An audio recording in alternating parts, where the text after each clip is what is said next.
Hello साथियों, कैसे आप सभी लोग। मैं दीक्षा यादव आप सभी लोगों का अपने यूट्यूब चैनल इन्फॉर्मेशन बाय दीक्षा यादव में हार्दिक स्वागत करती हूं।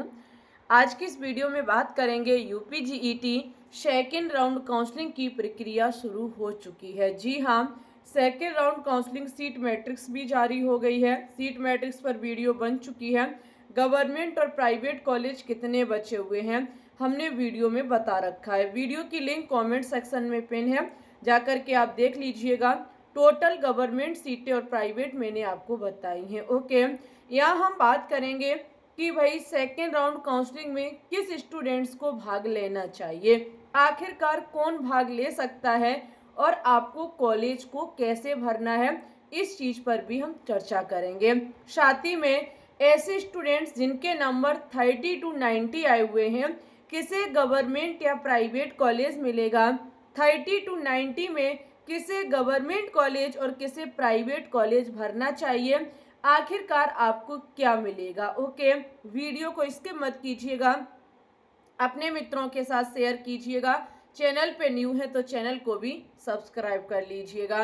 राउंड 2 काउंसलिंग एडमिशन प्रोसेस जो है वो यूपीजीईटी की शुरू हो चुकी है। 5 जुलाई यानी कि कल से रजिस्ट्रेशन और चॉइस फिलिंग होनी शुरू हो गई है। 5 जुलाई से लेकर के 10 जुलाई तक रजिस्ट्रेशन और चॉइस फिलिंग की प्रक्रिया चलेगी। इसी बीच 13 जुलाई को अलॉटमेंट लेटर जारी कर दिया जाएगा। अलॉटमेंट लेटर आने के बाद 14 जुलाई से लेकर के 19 जुलाई तक आपको कॉलेज में जाके रिपोर्टिंग करानी है, यानी कि अपना एडमिशन कराना है। ओके, ये है आपका डेट यानी कि डाटा सेकेंड राउंड काउंसलिंग का। अब हम यहाँ बात करेंगे कि सेकेंड राउंड काउंसलिंग में किसे भाग लेना चाहिए, कौन इस सेकेंड राउंड काउंसलिंग में भाग ले सकता है। तो हम यहाँ देखो सेकेंड राउंड काउंसलिंग में कौन स्टूडेंट्स भाग ले सकता है। वो सभी विद्यार्थी जिन्होंने राउंड 1 में भाग नहीं लिया है। ऐसे स्टूडेंट्स जिन्होंने राउंड 1 में भाग नहीं लिया है वो सेकेंड राउंड में भाग ले सकते हैं। और ऐसे स्टूडेंट्स जिन्होंने राउंड 1 में तो भाग लिया लेकिन कोई सीट अलाउट नहीं हुई, तो वो सभी स्टूडेंट्स भी राउंड 2 में भाग ले सकते हैं। और वे सभी अभ्यर्थी जिन्होंने कॉलेज में सीट आवंटित हुई है, आपने फर्स्ट राउंड में भाग लिया, सीट भी आपको आवंटित हुई, लेकिन वहां आपको 3 विकल्प चुनने होते हैं। अगर आपने विकल्प 2 को चूज किया है तो आप सेकेंड राउंड में भाग लीजिएगा, क्योंकि सेकेंड विकल्प चुनने का मतलब है आपने अपग्रेड किया है। अपग्रेड वाले स्टूडेंट्स को फिर से रजिस्ट्रेशन कराना होगा, चॉइस फिलिंग भरनी होगी, तभी आप अपग्रेड हो पाएंगे। अगर अपग्रेड नहीं होते हैं तो पहले वाली सीट आपकी बनी रहेगी। ओके, और ऐसे विद्यार्थी जिन्होंने फर्स्ट राउंड काउंसलिंग में पार्टिसिपेट किया, सीट भी आवंटित हुई लेकिन उन्होंने डिक्लाइन यानी कि ऑप्शन 3 को चूज किया है, तो वो स्टूडेंट्स भी सेकेंड राउंड में भाग ले सकते हैं। जो डिक्लाइन करता है ना, वो सीट को छोड़ देता है, इसका मतलब तो फिर वो सेकेंड में भाग ले सकता है। भाग ले कौन नहीं सकता है, वे विद्यार्थी जिन्होंने राउंड 1 में भाग लिया, सीट भी अलाउड हुई लेकिन उन्होंने विकल्प 1 को चूज किया, सीट को एक्सेप्ट कर लिया, वो वही फ्रीज जिन्होंने किया है, वो स्टूडेंट्स राउंड 2 में भाग नहीं ले सकते हैं। आप ये सोचो कि आपने फ्रीज कर लिया, अब आपको कॉलेज पसंद नहीं आ रहा है, तो अब नहीं आप बदल सकते, जो था वो आपका अब वही रहेगा। ओके, हम यहाँ पे एक बार आपको फीस का भी डाटा बता दे भाई, किससे रुपए लगेंगे। देखो, अभ्यर्थियों से जो आपके रजिस्ट्रेशन कराएंगे उनसे 500 रुपए लगेंगे और सिक्योरिटी फीस के रूप में आपसे 1000 रुपए लिए जाएंगे। इस प्रकार से आपको 1500 रुपए का भुगतान करना होगा। और सिक्योरिटी फीस जो है वो आपकी कॉलेज ना मिलने पर, जब सभी राउंड खत्म हो जाएंगे उसके बाद वापस कर दी जाएगी। यहाँ पर एक चीज आपको बता दें, ये जो आपकी रजिस्ट्रेशन फीस है ये आपकी नॉट रिफंडेबल है, ये वापस नहीं आएगी। और यहाँ लिखा हुआ है जमा करना होगा सिवाय उन विद्यार्थियों के जिन्होंने राउंड 1 में रजिस्ट्रेशन कराया और उन्हें कोई सीट आवंटित नहीं हुई। देखो भाई, रजिस्ट्रेशन फीस उन विद्यार्थियों से नहीं लगेगी जिन्होंने फर्स्ट राउंड में पार्टिसिपेट किया लेकिन सीट आवंटित नहीं हुई, तो ऐसे अभ्यर्थियों से रजिस्ट्रेशन फीस नहीं लगेगी। ओके, अगर हम बात करें सिक्योरिटी फीस किससे नहीं ली जाएगी, ऐसे स्टूडेंट्स जिन्होंने राउंड 1 में भाग लिया और राउंड 2 को विकल्प 2 को चूज किया। यहाँ पे देखो क्या लिखा हुआ है, तथा राउंड 2 में भाग लेने के लिए अगर आपने फ्लॉट यानी कि अपग्रेड कराया है तो ऐसे स्टूडेंट से भी 1,000 रुपये नहीं लिए जाएंगे। जिन्होंने डिक्लाइन किया है उन स्टूडेंट से भी सिक्योरिटी फीस नहीं ली जाएगी। जिन्होंने राउंड 1 में रजिस्ट्रेशन कराया और कोई सीट आवंटित नहीं हुई तो ऐसे स्टूडेंट से भी आपके सिक्योरिटी मनी नहीं ली जाएगी। ओके, ये है आपका फीस का डाटा। यहाँ पर एक चीज और ध्यान रखिएगा, अगर आपको कॉलेज अलॉटेड हो जाता है तो आपके सामने ओनली दो ऑप्शन आएंगे, एक एक्सेप्ट का और एक डिक्लाइन का। या तो आपको सीट लेनी होगी या तो सीट छोड़नी होगी। तो इसके लिए जरा यहीं पे मेरी बात को ध्यान से सुन लें कि कॉलेज आपको कैसे भरने हैं। जरा ध्यान से सुनेंगे। देखो भाई, आप जो कॉलेज भरेंगे उसी से आपको कॉलेज दिया जाएगा। गवर्नमेंट भरेंगे तो गवर्नमेंट तो आपके नंबर के ऊपर डिपेंड करता है, वो अभी मैं आपको बताऊंगी कि कितने नंबर तक के स्टूडेंट्स को गवर्नमेंट कॉलेज भरना चाहिए।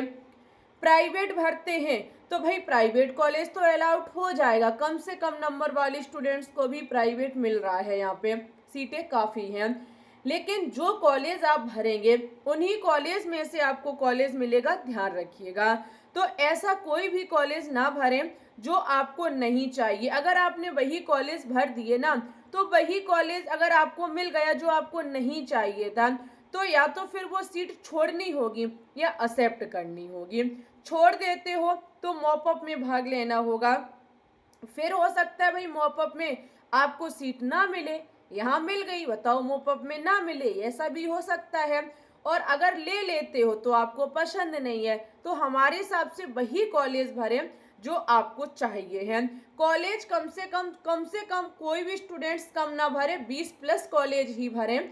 और जो आपको पसंद है, जो आपको फीस, हर एक डाटा देख लीजिएगा, फीस भी जो आपके लायक हो। ऐसा ना हो कि आप वो चाहते नहीं है 7 लाख का कॉलेज आपने उसी को डाल दिया और वही आपको मिल गया तो फिर आप ही समझो या तो छोड़ना होगा या लेना होगा। तो कॉलेज कैसे भरें? कॉलेज वही भरें जो आपको चाहिए। ओके, बेफिजूल कॉलेज ना भरें। और अगर आपको कोई भी कॉलेज चाहिए चाहे कैसा भी हो तो फिर आपकी इच्छा है, आप 80 प्लस भर दीजिएगा कॉलेज, कोई दिक्कत नहीं। ओके, चलिए भाई, अब हम यहाँ बात करेंगे कि कितनी कट ऑफ रहेगी, कितने नंबर तक स्टूडेंट्स को गवर्नमेंट या प्राइवेट कॉलेज मिलने के चांस रहेंगे।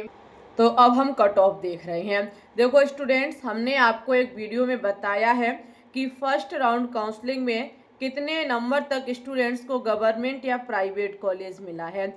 अगर मैं सीनेट की अपेक्षा यहाँ देखूँ ना तो कट ऑफ गिरेगी नहीं, ये तो क्लियर है। सीनेट सेकेंड राउंड काउंसलिंग का अलॉटमेंट लेटर जब जारी हुआ तो होश ही उड़ गए, कतई ही कट ऑफ गिरने का नाम ही नहीं ली रही है। ये मान लीजिए पहले फर्स्ट राउंड में सेकेंड राउंड में 1 नंबर का ओनली फर्क आया है, ओनली 1 नंबर का। इतनी कट ऑफ जो सोच रहे थे कि 3-4 नंबर तो गिरनी ही चाहिए, वो कट ऑफ सिर्फ 1 नंबर कम हुई है और वही पूरा डाटा दिखा रही। उतने ही नंबर के जो स्टूडेंट्स बचे हुए थे उन्हें ही गवर्नमेंट प्राइवेट कॉलेज मिले हैं। बहुत हालत खराब है यूपी बीएससी नर्सिंग में। अब हम यहाँ जीएनएम की अगर देखें तो सबसे पहले मैं बॉयज़ की बात कर रही हूँ और बॉयज़ में भी बात करूँगी पहले गवर्नमेंट कॉलेज की, ठीक है। बॉयज़ कितने नंबर तक आपको गवर्नमेंट कॉलेज मिलेगा सेकेंड राउंड में? देखो भाई, अगर बॉयज़ में जनरल के 85 हैं तो आपको यहाँ गवर्नमेंट कॉलेज मिलने के चांस रहेंगे। आप एक बार एक काम कीजिएगा, जो हम अभी कट ऑफ बताने जा रहे हैं बॉयज़ की, आप गवर्नमेंट कॉलेज तो भरें ही भरें, हो सके तो कुछ प्राइवेट कॉलेज भी भर दीजिएगा अगर आपको चाहिए तो।